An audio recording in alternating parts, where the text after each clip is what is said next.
Last year, the Quintillion Institute of Words About Words issued its report on the rediscovery of the term metonymy. As part of that report, we discussed the things that make metonymy different from metaphor.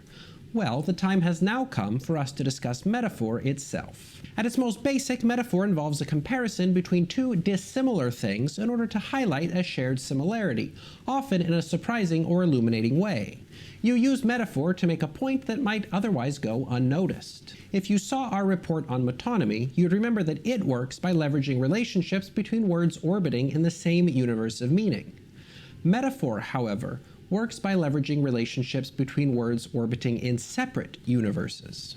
So you might say that cardinals are nature's alarm clock, waking it up from the sleep of winter. In that case, you're actually dealing with two metaphors. First, you have cardinals being compared to alarm clocks, more specifically because they both emit distinct repeating sound. And you have winter being compared to sleep, with both being periods of apparent inactivity. So you get a metaphor comparing unlike things like cardinals and alarm clocks and highlighting their shared similarities like the sounds that they make in order to generate new insights, like how cardinals sing in the spring when nature is becoming more lively, just as alarm clocks go off in the morning when people are becoming more lively.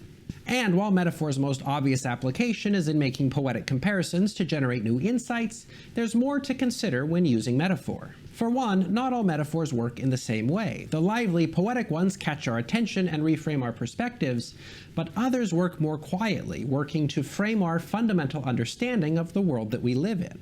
Why, for example, do people go crazy and not come crazy? Well, obviously because we don't want to be associated with craziness, so our language bears a metaphorical reference to distance. When people become crazier, they get farther away from us, as if perhaps we weren't also a little crazy. We also have the potentially unfortunate metaphors of attacking and defending arguments, language that frames our discussions and debates as acts of war, rather than as the very best tools that we have to avoid violent conflicts. Imagine what would happen if instead of attacking arguments we harmonized, garnished, or smelted. Those might not be much better, but they certainly would frame our debates in very different ways. Of course, these kinds of quiet metaphors often aren't even perceived as metaphors at all, and they're just seen as regular parts of the language. In fact, some even call them dead metaphors, which is itself a metaphor, but that's not to say that they're dead and worthless, just that they aren't quite as lively or attention-grabbing as some of the more poetic metaphors that we might be used to. So if you're trying to get somebody's attention with a new insight, using metaphors like they kicked the bucket, fell head over heels in love, or needed to hold their horses isn't going to do the job. Your listeners probably aren't going to hear those as metaphors, just as regular old phrases. But if you are working with a more poetic, attention-grabbing metaphor, you're going to want to make sure that that metaphor grabs people's attention in the right way. You know, if you want to praise your niece's natatory prowess, for example, and you say that she's a fish, it's possible that somebody might misunderstand your metaphorical intent and try to apply other fishy attributes to your niece. Do you mean that she's slippery?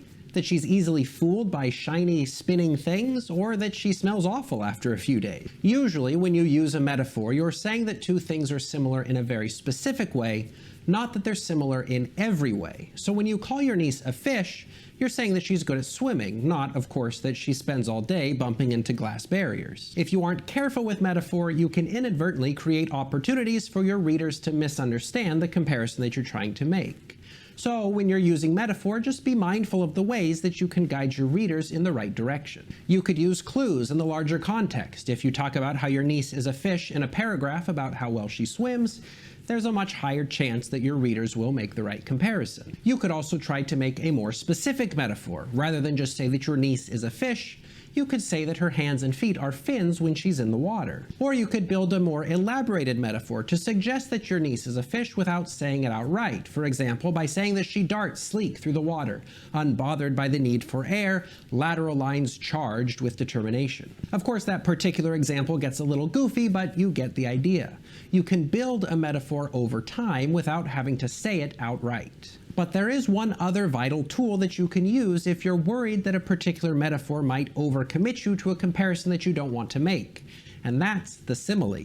Now, academics love to make careful and closely guarded distinctions between their favorite terms, and you'll often run into people who make a very big deal about how metaphors and similes are fundamentally different things. But are they? Most commonly, you'll hear that similes are like metaphors, but they use like or as. So instead of saying that your niece is a fish, you'd say that she's like a fish. Yes, totally different. You'll have to forgive my snark, but we here at the Quintillion Institute fail to see why the differences between metaphor and simile have to be defended with such pedantic vigor. In fact, it is our position that simile is not so much wholly apart from metaphor, but that a simile is a qualified metaphor. When you say that your niece is like a fish, it's like saying that there were like 35 people at the party last night. When someone gets grumpy and says, "Excuse me, there were 33 people at the party last night," you can reply, "Yeah, I said like 35. Similarly, if somebody starts pointing out all the ways that your niece is not a fish, you can ease up on the metaphorical intensity by just saying that she's like a fish. That way, your readers will be less likely to be distracted by all the potential dissimilarities between your niece and fish,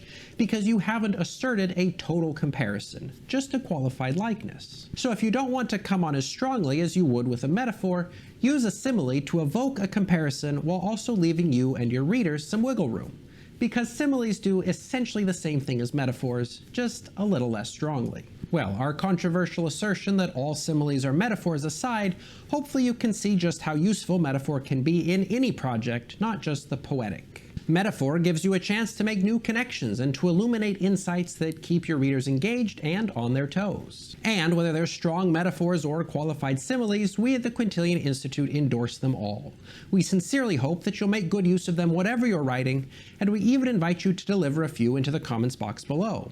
Of course, feel free to think outside the box, even as you write within it. But again, on behalf of all of us at the Institute, I thank you for your time and support. Our research teams are sailing ahead towards new rediscoveries at full speed, and we invite you to embark with us. Your boarding passes may be redeemed through the subscribe button below. And until next time, bon voyage. No, we're not relocating to a ship. That was a metaphor. Weren't you even listening? Well, hold on. I suppose you don't have to cancel the captain's hat order.